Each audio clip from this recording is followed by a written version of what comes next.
안녕하세요. 경자입니다. 지난주부터 한한령이 해제될 수 있다는 기대감들이 뉴스로 언급되고 있던데요.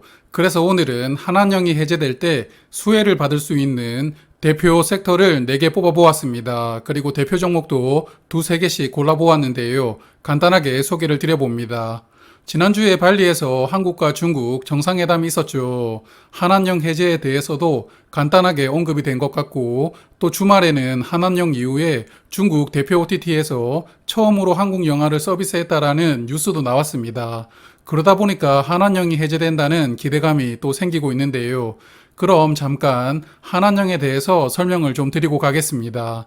2016년도에 북한의 미사일을 요격하는 미사일을 경북 성주에 설치를 하기로 합니다. 미국이 보유한 이 미사일 방어 시스템 이름이 사드인데요. 이 사드는 동북아시아에서는 일본에 설치가 되어 있었는데 한국에서도 추가로 설치를 하자고 결정이 되었죠. 그런데 북한보다 옆나라 중국이 더 발끈하는데요. 바로 사드 방어 시스템의 핵심인 레이더 때문입니다. 반경 1000km 이내를 관찰할 수 있는 레이더가 한국에 설치가 되었다 보니까 레이더 반경 안에 중국이 일부 포함된 것이었는데요. 그러다 보니까 결국 미국이 한국에 사드를 설치하는 것은 북한보다는 우리, 즉 중국을 감시할 목적이 아니냐라고 크게 반발을 하게 되죠.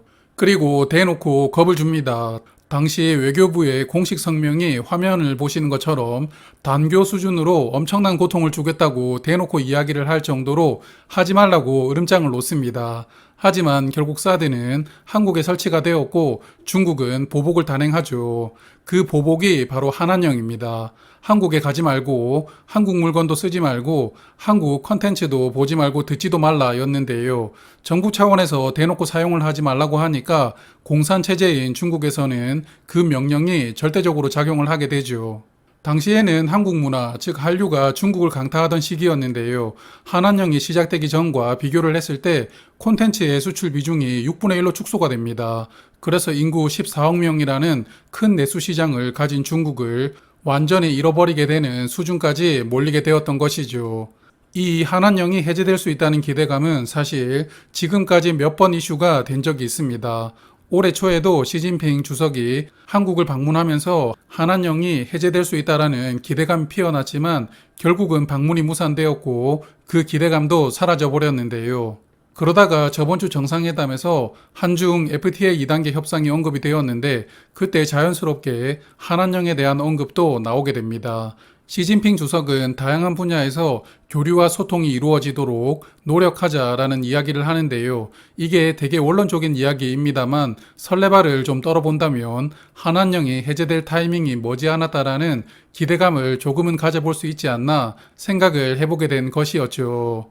그래서 한한령이 시작되고 벌써 6년이 흘렀습니다만 사실 이게 언제 회복될지 아는 분들이 없으리라고 봅니다. 그러나 주식은 항상 미래를 일찍 대비하는 사람이 수익을 얻을 수 있는 것이니까요. 이제는 그 언젠가가 될 때를 대비해서 수혜를 받을 수 있는 섹터와 함께 대표 종목들을 하나씩 말씀을 드려보겠습니다. 먼저 K-팝부터 보겠습니다. 음악 관련 종목인데 엔터주라고 부르기도 하죠. 이 섹터의 대표 종목은 하이브, SM, 그리고 JYP라고 보고 있습니다. 하이브가 시가총액 5.7조 원으로 가장 크고요. 다음이 JYP, 그리고 SM 순서인데요. 참고로 YG도 있습니다만 거기는 최근에 거버넌스 문제가 좀 있습니다. 그래서 오늘 말씀드리는 종목에서는 제외를 했습니다. 그럼 실적을 볼 텐데요. 세 종목 모두 올해 실적이 훌륭합니다. 3분기 실적들도 크게 늘어났고 누계 실적도 좋은데요. SM만 유일하게 순이익이 전년보다 축소가 되었지만 그래도 염려할 수준은 아니라고 보고요.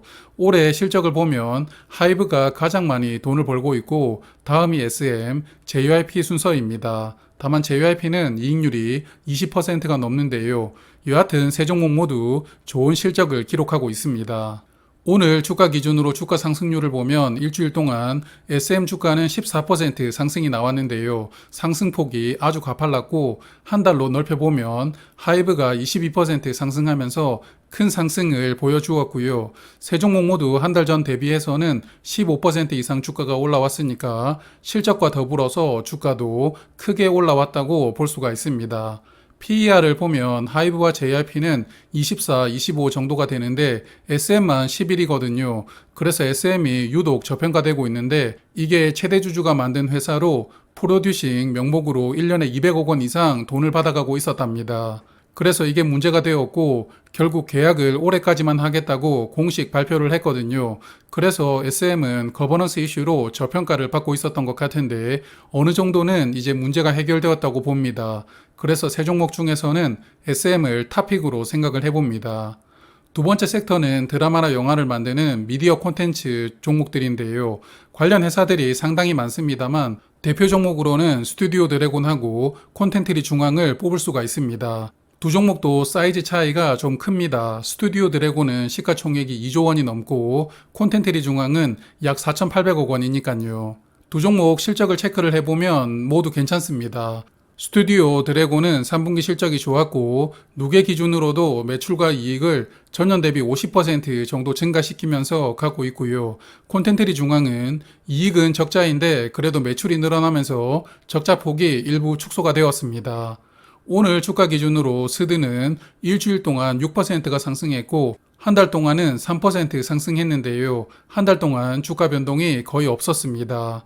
그리고 콘텐트리 중앙은 일주일 동안은 주가 변동이 없었지만 한 달 동안에는 그래도 15% 상승했는데요.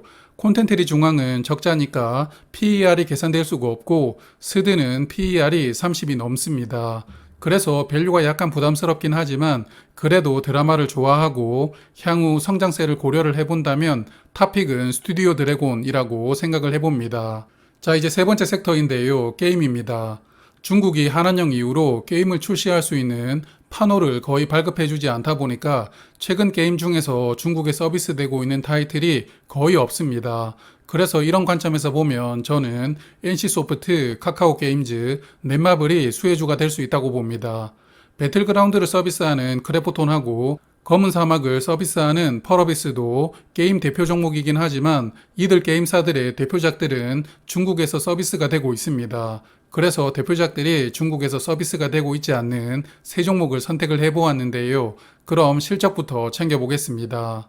세 종목을 보면 NC소프트 실적이 단연 돋보이는데요. 3분기 이익이 전년 대비 83% 늘어났고 누계 기준으로도 매출은 30%, 이익은 71% 개선시키고 있습니다. 이익률도 23%이니까요. 게임 대장주 다운 실적을 보여주고 있습니다.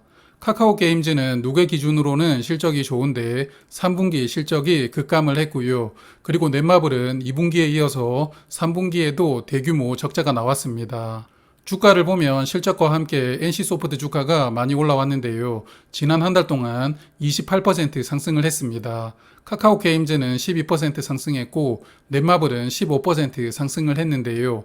PER을 보면 NC소프트가 19.8이고 카카오게임즈는 5.6입니다.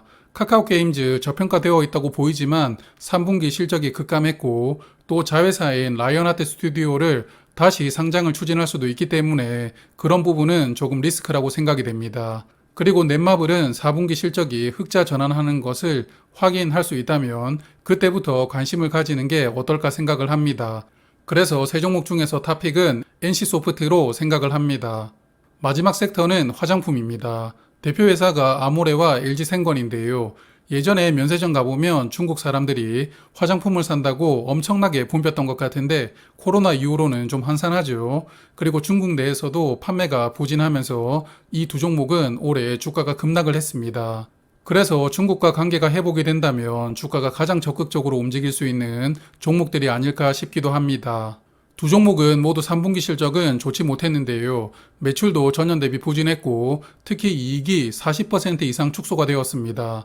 그래서 누계 기준으로도 전년 대비 50% 정도 축소된 상태로 계속하고 있습니다. 그래서 이런 실적들은 주가에 어느 정도는 반영이 되었다고 보는데요. 그래도 두 종목 밸류가 낮지는 않습니다. 그나마 LG생건 쪽이 밸류가 조금은 정상 범위라고 볼 수가 있는데요. 최근 일주일 동안 두 종목은 하락을 했지만 한 달로 넓혀보면 아모레가 17% 상승했고 LG생건은 10% 상승했습니다. 그러므로 최근에 이 종목들도 주가는 어느 정도 올라왔죠. 그래서 현재 주가에서 조금 더 조정이 나온다면 그때부터 보수적으로 좀 보면서 조금씩 들어가 보는 게 어떨까 하고요. 개인적으로는 두 종목 중에서는 그래도 LG생건이 조금 더 나아 보이기는 합니다. 오늘은 한한령 해제 수혜주를 알아보았습니다만 사실 앞에서도 말씀을 드렸죠. 한한령은 언제 해제가 될지 모릅니다. 그러므로 당장 한한령이 해제된다 이런 기대감으로 투자를 하다 보면 실망감이 커질 수가 있거든요. 그래서 오늘 말씀드렸던 실적 그리고 밸류에 근거해서 조금씩 투자를 하다가 갑자기 어느 날 해제가 되었을 때 큰 수익을 경험할 수 있는 이 정도 기대감만으로만 접근하시는 게 좋을 것 같습니다. 그럼 늘 성공하시는 투자 되시고요. 오늘도 고맙습니다.